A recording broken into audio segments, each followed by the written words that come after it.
বিজয়ার দিনে মায়েরা কেমন করে সিঁদুর দিত। দুর্গা মায়ের ললাটে সিঁদুর কখন দিতে হয়? প্রতিমা বাইরে নামালে। তখন তো প্রতিমা বিসর্জন হয়ে গেছে, দর্পণ বিসর্জনের পরে ও আর প্রতিমা নয়, ও তখন কেবলমাত্র খড়কুটো। ও তখন মাকে বিদায় দেয়া হয়েছে। যাত্রামঙ্গলের আগে, দর্পণ বিসর্জনের আগে মায়ের প্রসাদী সিঁদুর নিতে হয়। এবং অবাক হয়ে দেখি কিছু ছেলেদের তুলে দেয়া হয়, ছেলেদের কাছে সিঁদুরের কৌটো মা দিচ্ছে, আর সেই সিঁদুর মার কপালে কখনো সিঁদুর দিতে পারে সন্তান? এই অসভ্যতাগুলো এখন আমাদের মাঝে চলে আসছে পশ্চিম বাংলা থেকে। ছেলেদের হাতে সিঁদুর দিতে নেই, মায়ের কপালে দিতে, মায়েদেরই দিতে হয় দর্পণ বিসর্জনের আগে। যে সিঁদুর একটি সতী নারীর রক্ষা কবচ, সেই সিঁদুর নিয়ে এখন খেলা শুরু হয়েছে। সিঁদুর খেলার জিনিস, আশ্চর্য দেহায়। এদিকে সরে দাঁড়ান, এদিকে সরে বসুন, পেছনে ভক্তরা আসে। সিঁদুর খেলবেন না, সিঁদুর খেলার জিনিস না। কোনো বিধবা মায়ের দিকে তাকাবেন, সিঁদুরের কি মূল্য, সব হারিয়েছে সে। শাঁখা সিঁদুর সনাতনের একটা অন্যতম ঐতিহ্য, একে খেলনার জিনিস বানাবেন না। সিঁদুর এক বিন্দু মাটিতে পড়ে গেলে, আঁচল দিয়ে তুলে না নিলে যতটুকু সিঁদুর নষ্ট করা হবে অবহেলায়, ততটুকু স্বামীর আয়ু কাটা যাবে। বিশেষ কটা দিন ছাড়া মায়েদের যদি শূন্য স্মৃতি রেখে দেয়া হয়, বিশেষ কটা দিন ছাড়া মায়েরা যদি শূন্য স্মৃতি রেখে দেয়, গরম পড়ছে, সিঁদুর রাঙা হয়ে যাবে। আর স্বামী যদি সেই শূন্য শীতের দিকে তাকায়, যতক্ষণ তাকাবে ততক্ষণ তার আয়ু কাটা যাবে। সিঁদুরের ঘটনা শুনুন। লক্ষণের স্ত্রী এসে দাঁড়িয়েছে, প্রভু আমিও বনবাসে যাব প্রভুর বা সীতামায়ের সেবার জন্য। উর্মিলা নাম না বাবা? লক্ষণ ঠাকুরের স্ত্রীর নাম উর্মিলা। উর্মিলা বললেন, আমি মা সীতাকে সেবা করার জন্য বনবাসে যাব। 14 বছরের উর্মিলাকে রেখে ঠাকুর লক্ষণ চলেছে। ঠাকুর বলছেন, না, তুমি গৃহে থাকো। একান্তে লক্ষণের চরণে প্রণাম করে উর্মিলা বলছে, 14টা বছর আমি কি করে কাটাবো? লক্ষণ বলছেন, তোমার সিঁদুরের কৌটাটা আনো। সিঁদুরটা লক্ষণ উর্মিলার সিঁথিতে পরিয়ে দিয়ে বলল, যখন সিঁদুর পরবে, সিঁদুরের মধ্যে আমার মুখখানা চিন্তা করবে, আমাকে দেখতে পাবে আমি কেমন আছি, কোথায় আছি। তোমার এই সিঁদুর যতদিন সিঁথিতে অক্ষয় থাকবে, আমাকে নিয়ে ভেবো না, যৌম আমাকে ছুতে পারবে না। মেয়েদের সিঁদুর পরার কয়েকটি নিয়ম আছে। সিঁথিতে সিঁদুর দিতে গেলে স্বামীর কথা চিন্তা করতে করতে দিতে হয়, এটা সাধনা, তার আয়ু বৃদ্ধি হয়। ললাটে দিতে গেলে জগৎপতি কৃষ্ণের, জগৎপতির চিন্তা করে দিতে হয়, হে জগৎপতি, আমার ললাটে সিঁদুর নিয়েই যেন আমি জগৎ থেকে যেতে পারি।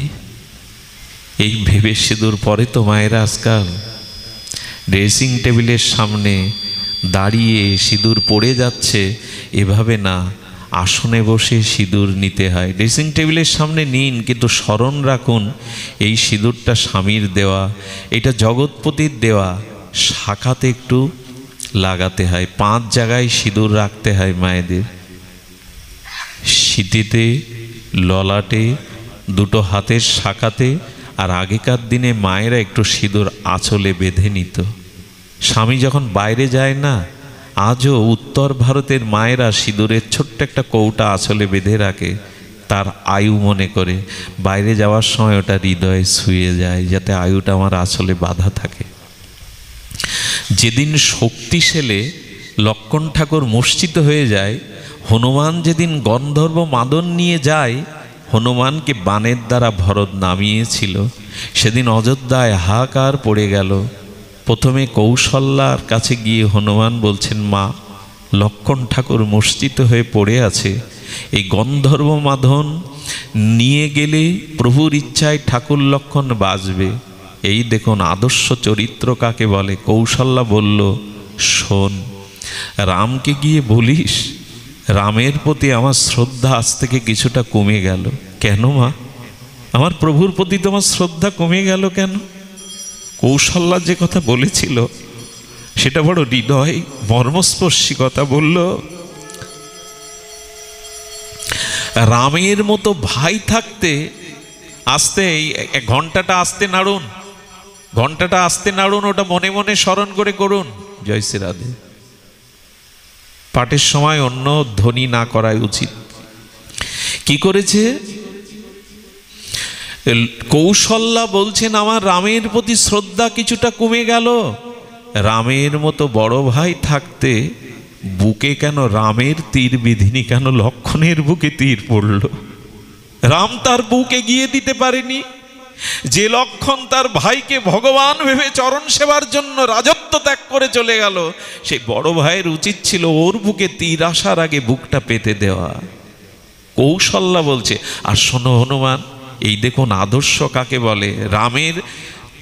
রাম তো কৌশল্যার গর্ভে এসছে, লক্ষণ তো কৌশল্যার ঘরে আর সুমিত্রার গর্ভে এসছে, কিন্তু বলছে কি শুনুন, হনুমান রামকে বলে দিও আমার লক্ষণ যদি অযোধ্যাতে ফিরে না আসে, রাম যেন অযোধ্যায় ফিরে না আসে। কৌশল্যার কথা, এই কথা সুমিত্রা মায়ের কানে গেল। সুমিত্রানন্দন লক্ষণের এই দশা দেখে সুমিত্রা ডেকে হনুমানকে গিয়ে বলছেন, হনুমান কৌশল্যা দিদি যা বলল হনুমানকে তা বলবে না, বরঞ্চ রামকে বলো। এগুলো কি কথা? রামকে বলো আমি সুমিত্রা বলেছি আমার লক্ষণ যদি মারাও যায় তার প্রভুর সেবার জন্য, রাম যেন ফিরে না আসে। আমার আর একটা পুত্র আছে শত্রুঘ্ন, আমি তাকে রামের সেবায় পাঠিয়ে দেব। এই ভালোবাসা সে যে সংসারে জায়ের মধ্যে এই ভালোবাসা যেখানে, সেখানে স্বর্গ ছাড়া কি থাকবে, আনন্দ ছাড়া কি থাকবে?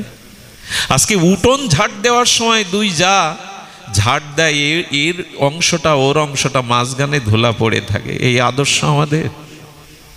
সম্পর্ক না থাকতে পারে, উঠোনটা তো সকলের, ওইটাও পরিষ্কার করতে গিয়ে আজ ভাগ হয়ে গেছে, আমার অংশটা আমি, তোমার অংশটা।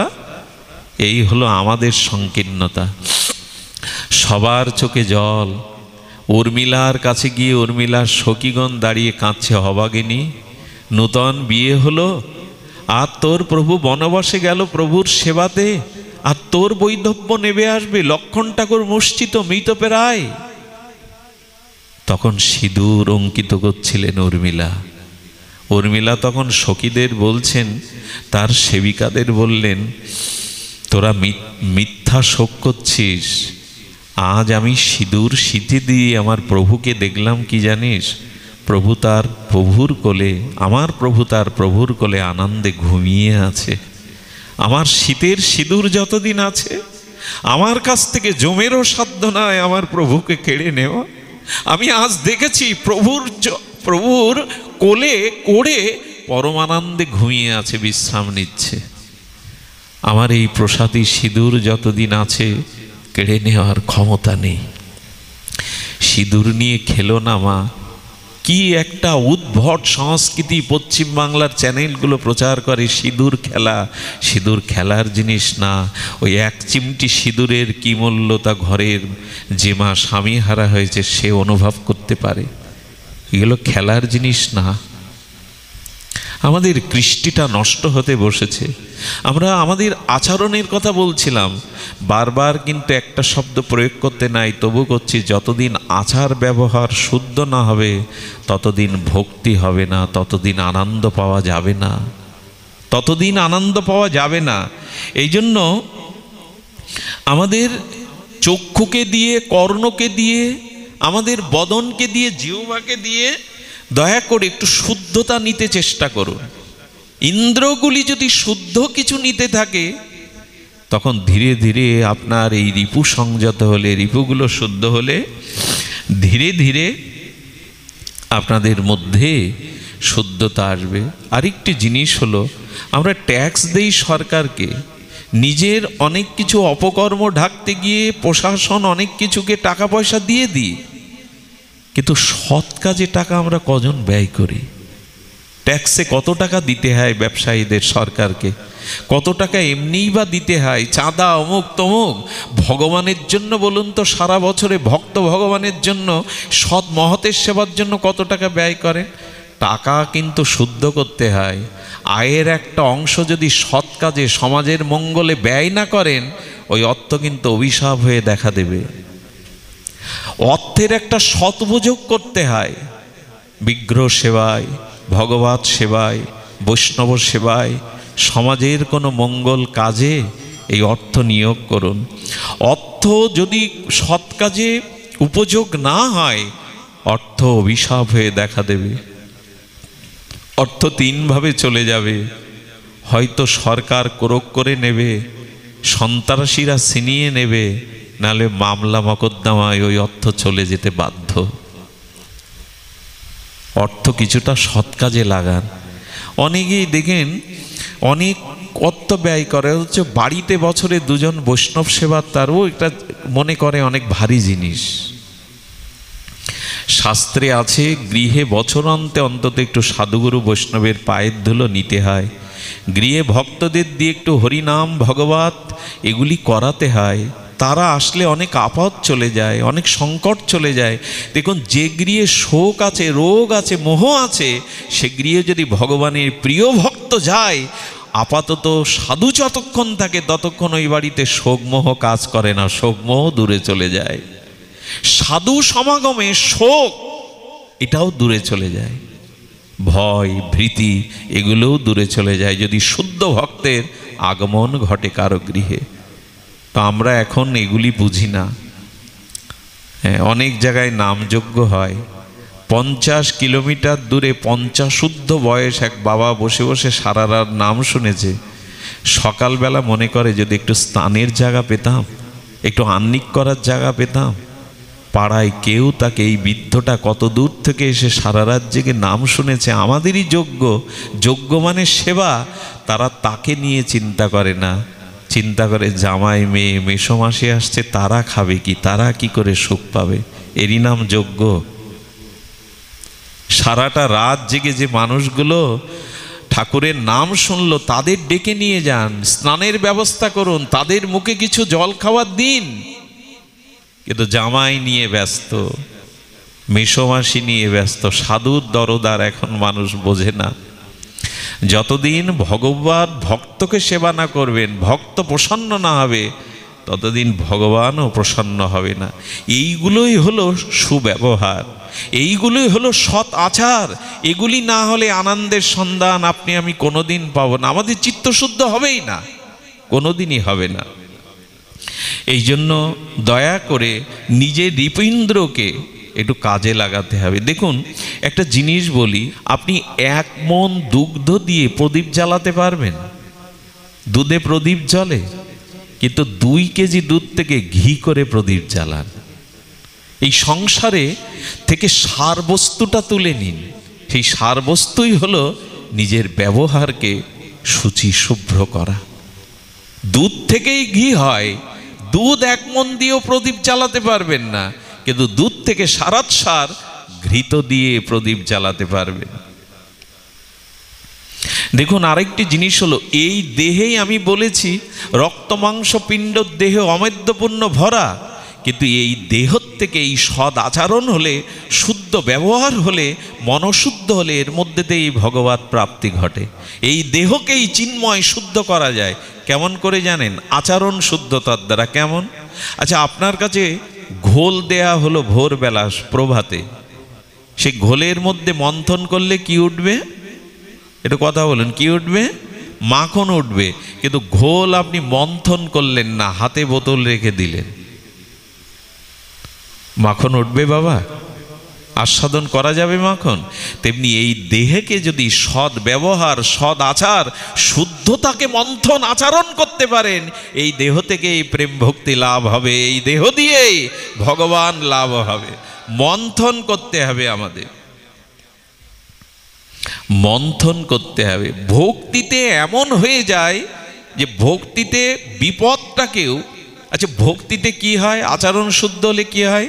আমি গতকাল বলছিলাম, রানা বিষ পাঠিয়েছে মীরার কাছে যাতে বিষ খেয়ে সে মরে, কিন্তু বিষ বললে তো কেউ খাবে না। তাই মীরা তার সেবকদের মীরার কাছে পাঠানোর আগে রানা বলেছে গিয়ে বলবে জগন্নাথের চরণামৃত। মীরা যখন জগন্নাথের চরণামৃত মনে করে বিষ খেতে যাবে, তার এক সেবিকা বলছেন, মীরা, চরণামৃত এত কালো হয়, ওটা কালকুট বিষ। মীরা বোকা না, মীরা বলছেন আমি জানি, দেখ ওটা যে কালকুট বিষ আমি জানি, তো জেনে শুনে বিষ পান করবি? মীরা তখন বললেন, 24 ঘন্টা যে আমাকে হত্যার চেষ্টা করে সে আমার কাছে চরণামৃত পাঠায়? যে ভগবানকেই মানে না সে চরণামৃত উচ্চারণ করে? তবে ওর মতো ভগবৎ বিমুখ ব্যক্তির মুখে যখন চরণামৃত উচ্চারণ হয়েছে, ও যখন বিষকে চরণামৃত বলেছে, আমি কেন চরণামৃত মনে করব না? এই বিশ্বাসে যখন চরণামৃত মনে করলেন, গোবিন্দই ওর মধ্যে এসে বললেন তার গিরিধারী লাল। সাপের বিষ তো ওষুধ তৈরি করা যায় না? এই জন্য সাপের বিষের এত দাম, সোনার থেকে দাম। তো বিজ্ঞানীরা, গবেষকরা যদি সাপের বিষ থেকে ঔষধ তৈরি করতে পারে, প্রেম ভক্তি বিশ্বাসে মীরার বিষ চরণামৃত হবে না কেন? তবে সাবধান, আপনি যেন এই লীলা অনুকরণ করতে যাবেন না। আপনি আমি এই করতে গেলেই কিন্তু ডাক্তারে কাজ হবে না। ওই বিশ্বাস, ওই শুদ্ধতা এখনো আমাদের অর্জন হয়নি। হ্যাঁ, বৃন্দাবনে এক বাবাজির কথা মনে পড়ল।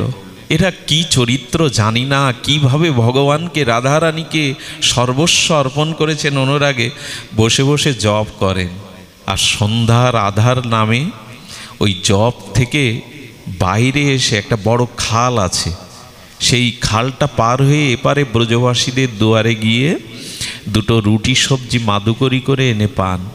কি বলবো আপনাদের, একদিন ওই খাল পেরিয়ে যেতে যেতে আর ব্রজের যেসব সাপ আমার ভাগ্য হয়েছে দেখার, সে দেখলেই আমি তো ভয়ে ভীত সন্ত্রস্ত হয়ে যাই। বড় বড় সর্প, বিষাক্ত, বাবাজির পায়ে দংশন করেছে। যেই দংশন করেছে পাটা ফুলে গেল সাথে সাথে। আচ্ছা, ডাক্তারের কাছে যাবে না উনি বিষ নিষ্ক্রিয় করার জন্য যাবে না? উনি কুটিরে ফিরে এসে মালা জপ করে হাতে বলছেন, তুমি তোমার কাজ করো, আমি আমার কাজ করি। আমি আর কার কাছে যাব? রাধারানীর চরণেই তো সব বিকিয়ে দিয়েছি।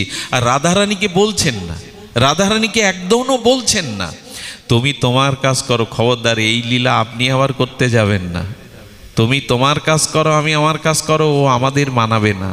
ওরা সর্বস্ব ভগবানকে দিয়ে দিয়েছে। বিষ কি হয়েছে জানেন? পাটা ফুলতে ফুলতে 2 দিনে বিষ মাথায় উঠে গেছে, চোখটা জাল পড়ে গেছে। ওনার এক বান্ধব ছিল, তিনিও সারাদিন বসে বসে রাধারানীর চরণ চিন্তা হরিনামে রত থাকতেন। সন্ধ্যাবেলায় 2 বন্ধু একবার দেখে যেত দুইজনকে। বললো, কালও এলো না, কি হয়েছে? সন্ধ্যার আধার হতে হতেই বন্ধু খাল পার হয়ে এসে দেখে সমস্ত পা ফোলা, চোখ টোকগুলো যেন জাল পড়ে গেছে। কি হয়েছিল? ইশারায় বললেন, সর্পদংশন করেছে। তো কোনো উপায় করনি? বললেন, উপায় কি করব, যার চরণে সব সঁপে দিয়েছি, এটা যদি প্রারব্ধ থাকে তিনি চরণে নিয়ে নেন তো নেবেন, আমার কি করার আছে। যেই বলল বিষ আর থাকবে না। যাকে কামড়েছে সে বলছে বিষ আর থাকবে না। কেন জানো? আমি যে তোমার মতো সাধুকে দর্শন করেছি। বলেই লুটিয়ে পড়ে ওনার পাদ ধুলোটা উনি মাথায় নিয়ে নিলেন। যেই নিয়ে নিলেন, গল্প শোনাতেও আসিনি এখানে, সঙ্গে সঙ্গে বিষ নেমে গেল। এদের আস্থা, এদের বিশ্বাস, রাধারানীর চরণে সমর্পণ, এরা ওই জগতের। ওটা আপনার আমার অনুকরণীয় নয়। খবরদার, এইসব অনুকরণ করতে যাবেন না। এগুলো অনুকরণ, দেখুন, রাম ভগবান লক্ষণের শক্তিশালের জন্য সুসেন বৈদ্যকে ডেকে বিশল্যকরণী হনুমানের দ্বারা ঔষধ আনতে পাঠালেন। রাম যদি এটা না করতেন, তাহলে ওই রামের দোহাই দিয়ে আমরাও ভাই ওইখানে পড়ে থাকলে বলতাম ওষুধের দরকার নেই, রাম রাম করো। কিন্তু ভগবান, তিনি বুদ্ধি সত্তম, তিনি জ্ঞানের প্রকাশ, তিনি জানিয়ে গেলেন মানুষের চেষ্টা করতে হবে। কিন্তু এদের চরিত্র বড় আলাদা। মীরাকে দংশনের জন্য তো সর্প দেয়া হলো, যে সর্পকে মালা ভেবে ফুলের ডালিতে তুলতে যাবে, সবল খেয়ে মরবে। রানার উদ্দেশ্য এই। ভগবান দেখলেন যে যে সর্বস্ব সঁপে দিয়েছে, জগৎময় তার গিরিধারীকে ছাড়া দেখে না, সাপ ধরতে গিয়ে মীরা মালাই ধরল। কি হয় না বলুন তো? ভেতরে শুদ্ধতা এলে, ভেতরে প্রেম ভক্তি এলে। আমার একটা জিনিস বলি, খুব সাধারণ কথা, আমার মনে হয় আপনাদের কথাটা অত্যৌক্তিক মনে হবে না। 100 বছর আগে ফিরে যান, এত ঔষধপত্র ছিল না, কিন্তু অনেক প্রাচীন যারা সৎ কথা বলতো, সৎ চরিত্র নিয়ে বাস করতো, এত শাস্ত্র ঘাটাঘাটি, এত বক্তব্য, এত পাঠ কীর্তন ছিল না। তার কাছে কোনো মা যদি অসহায় মা যদি বাচ্চাটার জ্বর হয়েছে বলে নিয়ে যেত, বিশ্বাস করুন তুলসী তলার মাটিটা দিয়ে তার কপালে লেপন করার সাথে সাথে জ্বর নেমে যেত। পুরানো দিনের মানুষ এই বিশ্বাস আস্থায় কেন হতো বলতে পারেন? ওদের স্বভাব চরিত্র শুদ্ধ ছিল, ওদের নিষ্ঠা ছিল, ওদের ভিতরে সৎ আচরণ ছিল। আমার মতো এত বক্তব্য, এত শাস্ত্র মহিমা প্রকাশ না করলেও ওদের চরিত্র, ওদের মানসিকতা, ওদের আচার ব্যবহার শুদ্ধ ছিল, সত্য ছিল। সেগুলির দ্বারাই তারা জগতের অনেক কল্যাণ করেছে, অনেক কল্যাণ করেছে। তাই বারবার যে কথাটি বলতে এসছি, জীবনে কৃপা করে শুদ্ধ আচরণশীল হন, তাহলেই আনন্দ, তাহলেই ভক্তিটা আমাদের আসবে। সুধীবৃন্দ, একটি ঘটনা মনে করে দিই। আহার হর স্বামীসায় আমরা মিথ্যা, ছলনা, কপটতার আশ্রয় নিচ্ছি। আজ দুপুরে আমারই খুব শ্রদ্ধেয় একজন মাও বলছিলেন, বাবা, মানুষের মধ্যে যদি কপটতা না থাকতো, সে অতি শীঘ্রই কল্যাণ লাভ করতে পারত, ভগবান পেতে পারত। কথাটা আমাকে অনেকক্ষণ ভাবিয়েছিল। সত্যই তো, কপটতাটি কপট বন্ধ করে দেয়। দরজা যদি ভেতর থেকে খিল দিয়ে দেন, বাইরে থেকে আর কেউ ঢুকতে পারে না। গোবিন্দ বলছেন, যার হৃদয়ে কপটতা আছে তার হৃদয়ে আমি ঢুকতে চেষ্টা করলেও পারি না। তো কপট বন্ধ করা। সরল না হলে কি ভগবান পাওয়া যায়? সুন্দর হৃদয় না হলে কি ভগবান পাওয়া যায়? যাবতীয় ছল ছাতুরি, কপটতা, মিথ্যা, লোক ঠকানো, কুব্যবহার, কাম ক্রোধ হৃদয়ে ভরা, তো আমাদের চরিত্র কি করে আনন্দিত হবে? আমাদের মন কি করে শুদ্ধ হবে? আপনাদের মনে আছে মহাভারত একটা দৃষ্টান্ত দিয়েছে। যুধিষ্ঠির মহারাজ শ্রীকৃষ্ণের বলা একটা মিথ্যা কথা বলতে হলো, তাই না? একটা মিথ্যা কথা বলতে হলো না? অশ্বত্থামা হত ইতি। আচ্ছা, কথাটা কে বলতে বলছেন? যুদ্ধক্ষেত্রে ন্যায় নীতি চলে না, যুদ্ধক্ষেত্রে শত্রুকে যেভাবে হোক পরাভূত করতে হবে। হাতে বন্দুক নিয়ে নীতি ধর্ম আওড়াবেন? শত্রুকে পরাজয় করে দেশ রক্ষা করুন, ধর্মকে রক্ষা করুন। যুদ্ধে ন্যায় নীতির সবসময় নিয়ম নীতি থাকে না। যুধিষ্ঠির মহারাজকে বললেন, এই ছাড়া গুরু দ্রোণাচার্যকে বধ করা। আমি বলছি তুমি মিথ্যা বলো। দ্রোণাচার্যের কাছে কে বলল অশ্বত্থামা হত, এটা কৃষ্ণের মুখ দিয়ে একবার শুনতে পেয়েছি। অশ্বত্থামা হেসে বললেন, কৃষ্ণ, দ্রোণাচার্য হেসে বললেন, কৃষ্ণ ভগবানই আমি জানি, কিন্তু আমি ভগবানের কথাও বিশ্বাস করি না, একজনকে বিশ্বাস করি, যদি যুধিষ্ঠির কথাটা বলে। চিন্তা করতে পারে একজন সত্যবাদী মানুষের মহিমা কত উচ্চতায়। দ্রোণাচার্যকে যদি প্রশ্ন করেন, তো কৃষ্ণের কথায় আপনি সত্য মনে করতে পারছেন না, যুধিষ্ঠিরের কথায় কেন? তো বললেন, কৃষ্ণ অনেকবার প্রতিজ্ঞা করেও রাখতে পারেনি। এই কুরুক্ষেত্রেই যুদ্ধ করবে না বলল, অথচ সে অস্ত্র ধরল। ভগবান ও ভক্তের জন্য তার সত্যতা মাঝে মাঝে রক্ষা করতে পারেন না, কিন্তু যুধিষ্ঠির জীবন গেলেও মিথ্যা বলবেন না, এই বিশ্বাস দ্রোণাচার্যের ছিল। কিন্তু যেদিন ভগবানের কৌশলে একটা মাত্র ভগবানের বলা মিথ্যা বলল, মহাভারতে ব্যাসদেব প্রমাণ দিয়ে গেলেন, সেই যুধিষ্ঠিরেরও সশরীরে মহাপ্রস্থানের পথে নরক দেখতে হয়েছিল। চিন্তা করতে পারেন, মহাভারত সতর্ক করছে, এই দেখো এত বড় স্বচ্ছ চরিত্র, এত বড় সত্যবাদী, ন্যায়নিষ্ঠ। সত্যবাদী কেমন জানেন? ধর্ম যক্ষরূপে যখন সরোবরে 4টি প্রশ্নের উদ্দেশ্যে প্রশ্নের উত্তর না দিতে পারলে জল পান করলে মারা যাবে, ভীম, অর্জুন, নকুল, সহদেব মরে পড়ে আছে। যুধিষ্ঠির মহারাজ গেছেন, ধর্মরূপী বক সেখানে বলছেন 4টে প্রশ্নের উত্তর না দিলে তুমি এই জল পান করলে মারা যাবে। বললেন আমার ভাইরা কি এই প্রশ্নের উত্তর না দিয়ে মারা গেছে? বললো হ্যাঁ। তুমি যদি প্রশ্নের যথাযথ উত্তর দিতে পারো তোমার 4 ভাইয়ের মধ্যে 2 ভাই বেঁচে যাবে। আপনারা জানেন সেখানে বলা হয়েছিল যে সুখীকে, তাই না, জগতে আশ্চর্য কি ইত্যাদি ইত্যাদি প্রশ্ন বলার পরে যখন সদুত্তর দিলেন তখন বললেন 2 ভাইকে তুমি ফেরত পাবে, চেয়ে নাও। আচ্ছা কাকে চাইবে যুধিষ্ঠির? এই দেখুন কত বড় ন্যায় নীতি পরায়ণ। ভীম আর অর্জুন হলেন কুন্তির গর্ভের পুত্র, আপন সহোদর ভাই যুধিষ্ঠিরের। আর সৎমা মাদ্রির গর্ভে এসেছিলেন নকুলার সহদেব, ওরা হলো সৎমার পুত্র। আর ধর্মরূপী বক বলছেন তুমি একজনকে ফেরত পাবে, একজনকে ফেরত পাবে, চেয়ে নাও কোন ভাইকে চাও। যুধিষ্ঠির এক বাক্যে বলল আমার মাদ্রি মায়ের নকুলকেই ফিরিয়ে দিন। যজ্ঞ তখন বলছে নিজের ভাই বিশ্ববিজয়ী অর্জুনকে ভীমকে চাইলে না? বলে আমার মায়ের তো আমি বেঁচে আছি, আমার মাদ্রি মায়ের যে কোনো সন্তান বেঁচে নেই। এই হলো চরিত্র শুদ্ধতা, এই হলো সদ আচরণ। কি বিচার দেখুন, আমার মায়ের তো আমি বেঁচে আছি, আমার মাদ্রি মায়ের 2টি সন্তানই তো শুয়ে আছে, একটাকে ফিরিয়ে দিন। এই হলো চরিত্র। আজ সব নষ্ট হতে বসেছে, মিথ্যা ছল। তো আমি একবার খুলনায় 70-80 জন গাড়ির মধ্যে কোট টাই প্যান্ট পরা এক বিশেষ ভদ্রলোক মোবাইলে চেঁচিয়ে চেঁচিয়ে বলছে আমি এখন ঢাকাতে, ফিরলে তবে তোমার কথা শুনব। খুলনায় দাঁড়িয়ে সভ্য মানুষ কত জলজান্ত মিথ্যা বলছে আমি এখন ঢাকাতে। মিথ্যাকেও এখন আমরা খুচরা পয়সার মতো নাড়াচাড়া করতে শুরু করি, যে কোনো কথায় একটা মিথ্যার আশ্রয়। এগুলি চরিত্রকে নির্মল করে না, এগুলো চরিত্রকে শুদ্ধ করে না। এই জন্য তিনি বলেছিলেন মনুষ্য তার জীবনে একবার বিচার করতে পারে যে কতটা মিথ্যা, কতটা কপটতা আমার মধ্যে বিরাজ করছে, আমি আশা করি কি করে আমার মঙ্গল, আমার কল্যাণ।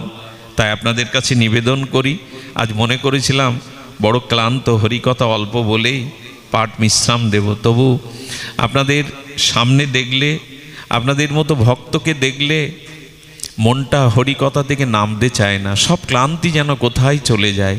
তবু বলবো আসুন আমরা আজ থেকে এখান থেকে একটা সংকল্প করি, একটা সদ আচরণ কাল থেকে আমি প্রতিপালন করব। একটা অন্তত ভগবত সান্নিধ্যের কোনো আচরণ আমার জীবনে ফিরে আসুক। একটি ভাগবত আসর থেকে একজন প্রবক্তা শাস্ত্রের, ভাগবতের, গীতার একটা তত্ত্ব উপদেশও যদি আমরা গ্রহণ করতে পারি, একটি ধর্ম উপদেশ মানুষের চরিত্রকে বদলে দিতে পারে। একটি আদর্শকে আঁকড়ে ধরলে, একটা মহাজনের বাণী আচরণ করলে আপনার জীবন আমূল পরিবর্তন আসবে। একটা উপদেশ পালন করুন, একটা, বহু আমরা পারবো না। শাস্ত্রের যথাযথ আচরণ আমাদের মধ্যে প্রস্ফুটিত হবে না, একটা অন্তত গ্রহণ করুন। দয়া করে কৃপা করে একটা সদাচার, একটি সদ আচরণ, একটি ভজন অন্তত আপনি দয়া করে গ্রহণ করুন। আপনার জীবন আমূল পরিবর্তন আসবে, শুদ্ধতা আসবে।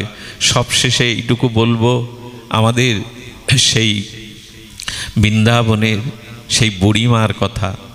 বুড়িমা আর কিছু নয়, তিনি সুখিয়া মালিনী দেবী। লীলাটি বড় আমাকে স্পর্শ করে, আপনাদের একটু জানানোর অভিপ্রায়, অভিলাষ, ইচ্ছা জাগছে, লোভও জাগছে। এই সুখিয়া মালিনী, তার স্বামী অথর্ব রোগগ্রস্ত। সংসারে আয়ের বলতে এই সুখিয়া মালিনী ছাড়া আর কেউ নেই। তিনি কি করেন জানেন? বৃন্দাবনের পথে পথে কিছু ফল বিক্রি করে অসুস্থ স্বামীর সংসার চালায়।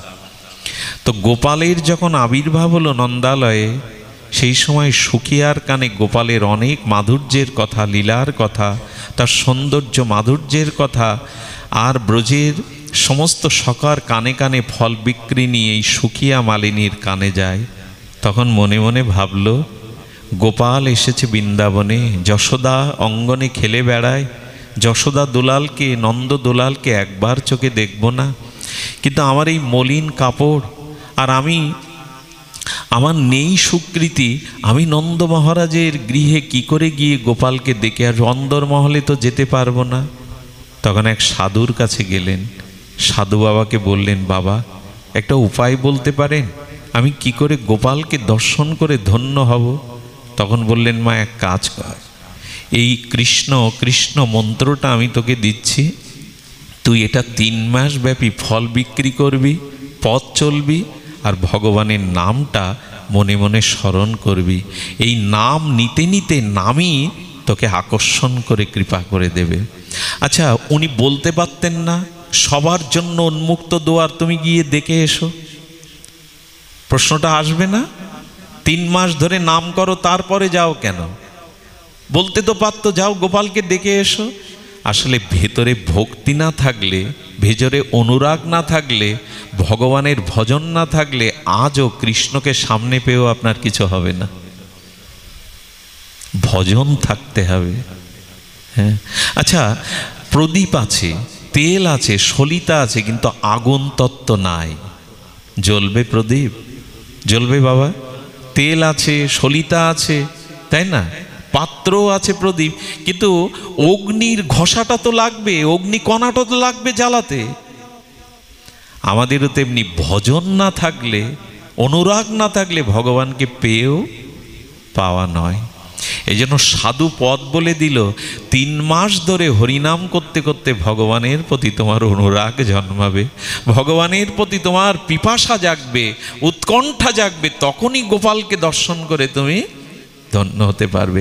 সাধুরা তো মার্গ দেখিয়ে দেয়, ভজন দেখিয়ে দেয়। দেখুন, যাদের ভজনে রুচি এসেছে, আনন্দ এসেছে, ভগবানের থেকে ভজনে আরো বেশি আনন্দ পায় তারা। অনেক সময় কৃষ্ণকে গোপীরা বলতো, তোমার প্রেমে আমরা যে ডুবে আছি অন্তরে, তুমি সামনে আসলে প্রেমে বিঘ্ন ঘটে, কৃষ্ণ সরে দাঁড়াও তো। এ কথা কেউ বলে? গোপীরা বলতো, কৃষ্ণ আমি তোমার প্রেমে অনুরাগে যেটা হৃদয়ে মজে আছি, ধ্যানের নেত্রে তোমার লীলা, তোমার আনন্দ মাধুর্য আস্বাদন করছি, সামনে এসে দাঁড়ালে বিঘ্ন হয়, সরে দাঁড়াও। আরে বাবা, ভগবানকেও পর্যন্ত সরে যেতে বলে হৃদয়ের ওই প্রেম আস্বাদনের জন্য।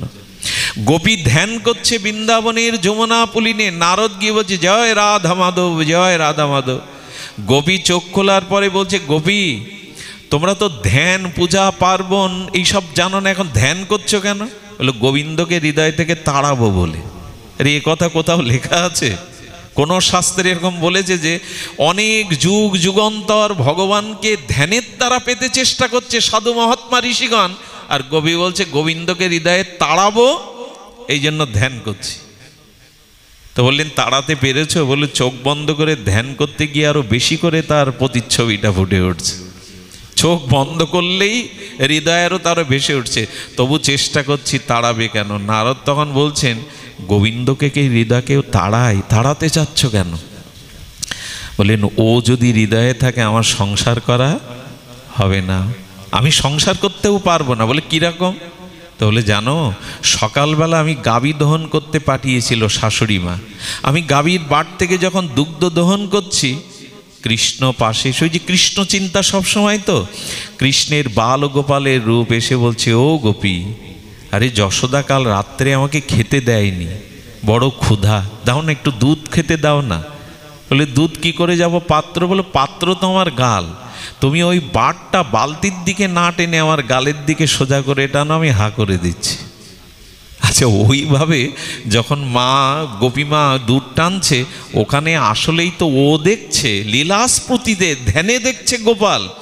শাশুড়ি এসে ধাক্কা দিয়ে বলছে, বাহ, হ্যাঁ, পাত্র থাকতে দুধ পাত্রে নয় কোথায় মাটিতে ফেলে ফেলে টেনে ফেলে দিচ্ছ, হ্যাঁ, ঘাড়ে ভূত লেগেছে, এই গালি দিল। জানো, কৃষ্ণ যদি এমন করে জ্বালাতন করে আমার সংসার হবে না, তাই তাড়াতে চাচ্ছি।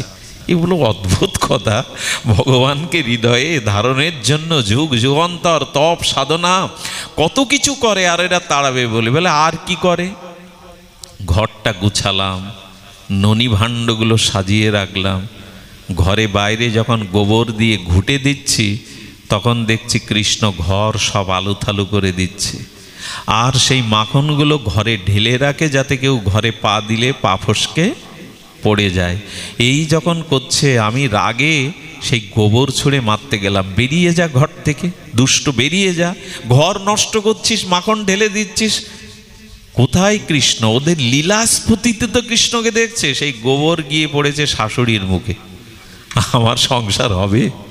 আমাকে রাখবে সংসারে? কত গালি দিল। বেরিয়ে যাও উন্মাদিনী, পাগল কোথাকার। বলো তো কৃষ্ণ হৃদয়ে থাকলে সংসার হবে? কি গোপীদের ভাবনা গো। হ্যাঁ, সংসার করতে আমায় ও দেবে না। সংসার করতে জানো, বাড়িতে আত্মীয় স্বজন এসে শাশুড়ি বললে ভুল তো তোমার সব কাজে, ঘাড়ে কোন ভূত লাগে আমি জানি না, রান্নাটা অন্তত ভালো করে করো। আমি রান্না করতে গিয়ে পরমান্নে লবণ দিয়ে বসি, আর আমি মালপোয়াতে চিনি না দিয়ে লবণ দেই। মাঝে মাঝে কড়াইতে জল ঢালতে গিয়ে আমি জ্বলন্ত কাঠে জল ঢেলে দিয়ে আমার রান্না করা হয় না। নারদ ও হৃদয়ে থাকলে আমার সংসার করতে দেবে না। ধন্য গোপী তোমরা, ধন্য তোমাদের কৃষ্ণ প্রেম। ভগবান তোমাদের পেছনে লেগে রয়েছে। এত প্রেম যে ভগবান গোপীদের দুয়ারে দুয়ারে, এত মাখন চুরি এত গোপীদের দুয়ারে যাবে কেন? যেখানে প্রেম সেখানে গোবিন্দ ছুটে যাবে। যে ফুলের মধ্যে গন্ধ মধু আছে, ভ্রমরকে নিমন্ত্রণ করা লাগবে না। ভ্রমর তো গুঞ্জরিত রাগ রাগিনী দ্বারা ফুলের বক্ষে বসতে চাইবে। যে ভক্তের হৃদয়ে শুদ্ধ প্রেম আছে, ভগবান তার পেছনে তো ছুটে বেড়াবে। ভগবানের খুব প্রয়োজন ওইটুকু প্রেমের। আচ্ছা, যদি বলেন আমার হৃদয়ে ভগবান প্রেম দিচ্ছেন না কেন? রাধারানী প্রেম নিক্ষেপ করছে জগতে, কিন্তু সেই প্রেমকে ধারণের মতো আমার হৃদয় এখনো শুদ্ধ। আচ্ছা, বালুর উপরে যদি জল পড়ে, বৃষ্টির জল দাঁড়ায় তো না, শুকিয়ে যায়। কিন্তু জলের পাত্রে জল পড়লে 2-6 মাস স্থায়ী হয়। আমার হৃদয়টা এখনো কামনা বাসনায় অশুদ্ধতায় ভরা। তাই রাধারানী সবাইকে প্রেম দেবে বলে প্রেম নিক্ষেপ করছে, লাদিনী শক্তি, কিন্তু আমার পাত্র যে নাই। আচ্ছা, আকাশ থেকে মুষলধারে বৃষ্টি হচ্ছে, আপনি অশ্রদ্ধায় পাত্র ছুঁড়ে দিলেন, মাটির ঘট উপর হয়ে পড়ল। 24 ঘন্টা বৃষ্টি হলেও পাত্রে বৃষ্টি পড়বে? আমাদের পাত্র তো গোবিন্দের দিকে, রাধারানীর দিকে দেওয়া নেই, দেওয়া আছে কামনা বাসনার দিকে, ভোগের দিকে। তা প্রেম আসলে ওখানে যাবে কি করে? তাই হৃদয়টা শুদ্ধ করে একবার ভগবানের দিকে দিয়ে দিন। হৃদয়টা শুদ্ধ হলেই সব পাওয়া হবে। শুকিয়া 3 মাস নাম করছে, আর যত নাম নেয় তত গোপালের প্রতি অনুরাগ বৃদ্ধি হয়। তখন আর গোপালকে না দেখে থাকতে পারবে না। খেতে শুতে উঠতে বসতে ওই নাম তাকে পাগল করে দিয়েছে। সাধু বাবাকে বললেন, আর যে তাকে না দেখে থাকতে পারি না। সাধু বাবা ওর ব্যাকুলতা উৎকণ্ঠা প্রেম দেখে বললে, এবার যাও বুড়িমা, কিছু দেবফল মাথায় নিয়ে ব্রজের পথে যেতে যেতে আজ নন্দ ভবনের দুয়ারের পথ ধরে চলেছে, আর বলছে ফল নেবে গো, ফল নেবে গো। কথাটা আর কাউকে না জেনে যাতে গোপালের কানে যায়, ওই মন থেকে বলছে ফল নেবে গো। গোপালও সেদিন মাকে সরিয়ে দিয়ে, যোগমায়ার দ্বারা খেলার সাথীদের সরিয়ে দিয়ে, ছোট ছোট পায়ে ছোট্ট বাল গোপাল, এক দিব্য জ্যোতিপুঞ্জ চিন্ময় গোপাল এসে বুড়িমার সামনে এসে আঁচল ধরে টানছেন, ও বুড়িমা। যেই ও বুড়িমা বলেছে, পেছনে ফিরে তাকে বলছেন, বুড়িমা আমায় একটা ফল দাও না। গোবিন্দ বলেন, এই দেখো সাধুর আদেশে নাম আর আমার ভাবনা ভাবতে ভাবতে তার হৃদয় এত শুদ্ধ, এত প্রেম এসে গেছে, এখন গোবিন্দই পেছন থেকে তাকে ডাকছে, ও বুড়িমা। বুড়িমা ঝুড়ি নামিয়ে গোপালের অপরূপ সেই প্রেমময় বদনের দিকে তাকিয়ে বলছে, বুড়ি বাদ দিয়ে মা বলে ডাকতে পারিস না? তোর মুখের শব্দও এত মধুর। বললেন, বুড়িমা আমায় একটা ফল দেবে? ছোট্ট করপল্লব হাতের সৌন্দর্য দেখে বললেন, ওই হাতে তো সব দিতে ইচ্ছা করে রে গোপাল, একটা কেন, সব দিতে ইচ্ছা করে, কিন্তু ওটাই যে আমার সম্বল। গোপালের হাতে 2টো ফল দিয়ে দিল। বুড়িমা চাইছেন কথার জালে জড়িয়ে আরও কিছুক্ষণ যদি রাখা যেত সামনে তাকে। ও তো চঞ্চল শিশু, চলে যাবে, যদি আরও কিছুক্ষণ রাখা যেত। বুড়িমা বলছে, ও গোপাল, আমি তো তোমায় ফল দিলাম, আমায় মূল্য কি দেবে? গোবিন্দ তখন বলছেন, গোপাল তখন বলছেন, বুড়িমা মূল্য কাকে বলে তা তো আমি জানি না। সত্যি সত্যি ভগবান আমাদের গোবিন্দ অঙ্কে খুব কাঁচা, জানেন? আমাদের গোবিন্দ অঙ্কে খুব কাঁচা। কেন জানেন? উনি কে কত তাকে ভালোবাসলো, কে কত কাকে কি দেবে, এই অঙ্ক ওনার মাথায় ঢোকে না। উনি শুধু এইটুকু বলেন, সব উজাড় করে আমায় দাও, আমিও আমার সব তোমায় দিয়ে দেবো। এই অঙ্ক গোবিন্দ বোঝেন। তুমি তোমার দেহ মন আমায় দাও, আমিও আমার সবটুকু তোমায় দিয়ে দেব। ভগবান গুণ ভাগ বোঝেন না, অতি সরল ভগবান। এই জন্য উনি বললেন, আমি মূল্য বুঝি না। বুড়িমা মূল্য কি? বুড়িমা বললেন, কারো কিছু নিতে গেলে তাকে কিছু, ও আচ্ছা, তো তুমি মূল্য চাইছো কেন? ব্রজের কেউ তো আমাকে সব দেয়, ননি দেয়, মাখন দেয়, আমাকে নাড়ু দেয়, কেউ তো আমার কাছে মূল্য চায় না, তুমি চাইছো কেন? বুড়িমা তখন ঠকে গিয়ে বললেন, সত্যি সত্যি তোকে কিছু দিয়ে তো মূল্য চেতে নেই। ভগবানকে ভালোবাসাটা দিন, বিনিময় আমার টাকা চাই, ছেলের চাকরি চাই, এসব জানাবেন না। উনি আপনার ভালোটা বোঝেন। ভালো বোঝেন বলে মার গর্বে আমি আগের থেকে মায়ের স্তনে দুধ দিয়ে দিয়েছি। উনি কম বোঝেন? আমার কি দরকার? মায়ের দুগ্ধটা রক্তের মধ্যে 6 মাস 3 মাস আগে দিয়ে দিয়েছেন। উনি বোঝেন না আমার কি প্রয়োজন? ভগবানের কাছে ভালোবাসা দিয়ে কিছু চাইতে যাবেন না, বিনিময় মূল্য দিয়ে কিছু। ভগবানকে ভালোবাসতে হবে নিঃস্বার্থভাবে। বুড়িমা বলল, আমি ঠকে গেছি গোপাল, সবাই তোকে নিঃস্বার্থভাবে দেয়, আমি কেন মূল্য চাইলাম? তো তুমি চেয়েছো যখন কিছু পাবে, কারণ কেউ কিছু চাইলে আমি তাকে না দিয়ে থাকতে পারি না। তারাও বুড়িমা বললেন, আরে উনি কি করেছেন জানেন?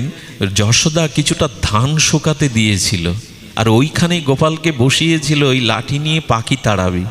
আরে বিশ্ব ব্রহ্মাণ্ডের ভগবানকে যশোদা ধান ছুকি দেওয়ার জন্য, বলিহারি মা তোমার ভাগ্য, কি প্রেম দিয়েছো গোপালকে, সে ধান শুকানোর পাখি রক্ষা করছে। ওই ধান থেকে এক মুঠো এনে না বুড়িমার ঝুড়িতে দিতে গিয়ে আঙুলের ফাঁস দিয়ে অনেকগুলো পড়ে গেল। যেগুলো ছিল বললো, বুড়িমা এই তোমায় দিয়ে দিলাম। বুড়িমা হাসছে আর বলছে, এই 4-5টা ছোট হাতের ধানে কি আর আমার কিছু হবে রে গোপাল? তবু দিয়েছে, এতেই সন্তুষ্ট। বুড়িমাকে তখন বলছেন, ফল যে আমার হাতে দিয়েছ আমি তো এভাবে নেই না। এই দেখুন, এবার গোবিন্দই মজে গেছে। গোবিন্দ তখন বলছেন, আমাকে কেউ হাতে দেয় না। বলে কি করে দেয়? বলে আমার মুখে তুলে দেয় সবাই। হ্যাঁ, চোখে জল এসে গেছে শুকিয়া মালিনী। বলে আমার এই হাতে নোংরা রে গোপাল, এরকম ভাগ্য করে তো জন্মায়নি যে তোর মুখে তুলে দেব। বলে আমাকে তো সবাই মুখেই দেয়। যেই সাহস করে কাঁপতে কাঁপতে হাতটা মুখের কাছে ফল নিয়ে গেছে, বলি তুমি আসলে বোঝো না, এভাবে দাঁড়িয়ে কি খাওয়া যায়? সবাই তো আমাকে কোলে বসিয়ে খাওয়ায়।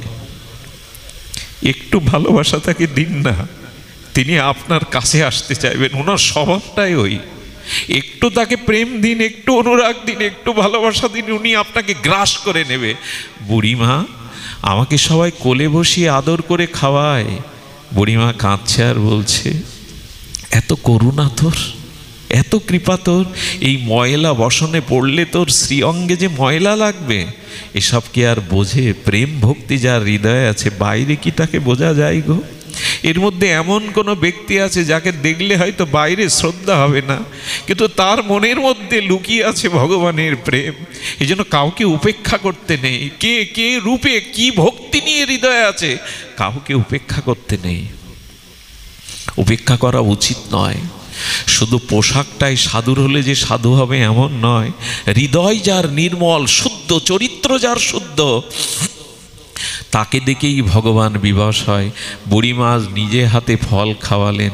প্রেমানন্দে বুড়িমা যেন জগৎ ভুলে গেছে। এ জগতে তার আর চাওয়া পাওয়া নেই। থাকে গোবিন্দকে হাতে করে সেবা করাতে পারলে আর কিছু বাকি থাকে?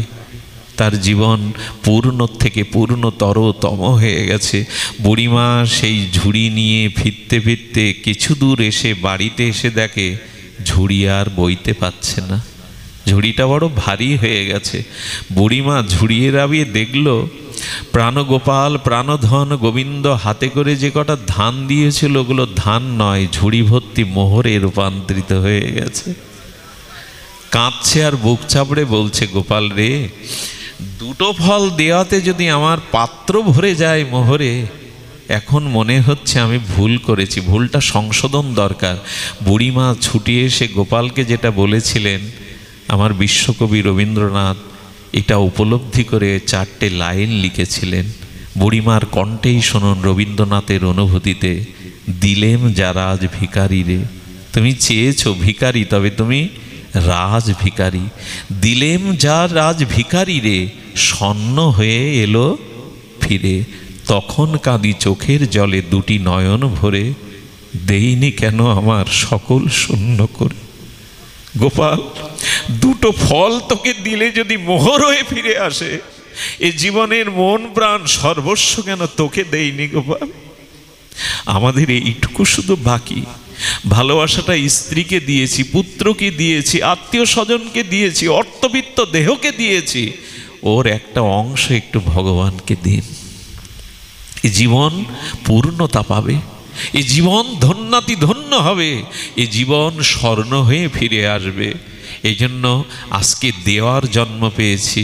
এ মন বুদ্ধি চরিত্র বাক্য চোখ কর্ণ নাসিকা জিহ্বা যা কিছু তুমি দিয়েছ, যেন তোমার প্রসন্নতার জন্য সৎ সুন্দর করে তোমায় নিবেদন করতে পারি। বিশ্বকবির সেই চরণকে স্মরণ করে আজকের পাঠ বিশ্রাম। আমার বলে যা পেয়েছি শুভক্ষণে যাবে, আমার বলে যা পেয়েছি শুভক্ষণে যাবে। তোমার করে দিলেম যখন সবই আমার হবে। সব যদি তোমাকে নিবেদন করতে পারি তখনই প্রকৃত সব আমার হবে। আসুন এই দেহটাই নেই, আমরা চাল দেই, ফল দেই, ধূপকাঠি দেই, ভগবানের কাছে বাতাসা দেই, মিষ্টি দেই, নিজেকে দিয়েছি তো, নিজেকে দিয়েছি তো তাকে। আজ দেওয়ার পালা, আমার দেহ মন তোমাকে সমর্পণ করলাম। এই মন্ত্রই বুকে নিয়ে আজ অনুষ্ঠান বিশ্রাম করি। বড় ভালো লাগলো আজকের এই পরিবেশটা, এত সুন্দর শ্রীবিগ্রহের মন্দির যার গৃহে, তার গৃহে ভগবানের আশীর্বাদ, ভগবানের সৌরভ তো থাকবেই। পাঠ করতে গিয়ে আমিও হারিয়ে গিয়েছিলাম। অনেক বিজ্ঞজন এসেছেন, আলাদা করে নাম নেব না, আপনাদের উপস্থিতি একান্ত কাম্য। আসুন এই ভাগবত পরিমণ্ডলে ভগবানকে মাঝখানে রেখে আমরা মিলিত হই। এমনি করে আবারও গৌর হরি যেন আমাদের মিলন করান, আবারও আপনাদের স্নিগ্ধ সান্নিধ্যে যেন এমনি করে আমরা আবার গুণকীর্তন করতে পারি। আমার সাথে আজ 2 দিন ধরে আমাদের পার্থদা, তিনি আমাদের গৌতম দা, মাতা ঠাকুরানী, তারা যেভাবে এসেছে তাদের প্রতি আশীর্বাদ করবেন, ভবিষ্যৎ জীবন যেন তারা ভক্তিপথে এগিয়ে যেতে পারে। আজ এখানেই ভাগবত পূর্ণ বিশ্রাম। শ্রী গুরু প্রেমানন্দে গৌর হরি বল, জয় শ্রী রাধে। সকলে প্রসাদ পেয়ে যাবেন। আর